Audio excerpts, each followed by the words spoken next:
Happy Monday, everybody. It's Dr. Matt with Full Potential Chiropractic here. Last week we were talking about our mental health workshop coming up. Definitely want to make sure you guys sign up for it again. We're bringing it back. Got sold out last time. A lot of people didn't get in because of our sign-up sheet. We're only allowing 15 people on, so make sure you get your name on the list. Just to going over a couple things. There was a study last year in 2020 that mental health is just worsening in all age groups.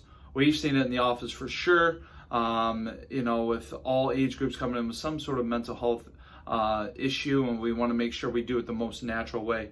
In 2020, June last year, right, adults were struggling with mental health and substance abuse. There's a study out there. It's quite staggering. Most of the mental health issues or illnesses stemming from anxiety. And then depression alone, right, is causing us about $210 billion a year.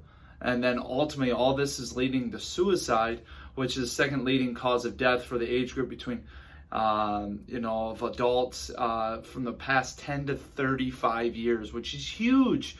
So we definitely want to make sure that we're looking into more natural health routes to beat this stuff, right? Be more proactive than reactive. We'll get more into all this as our leading up to our workshop. You guys have a wonderful Monday.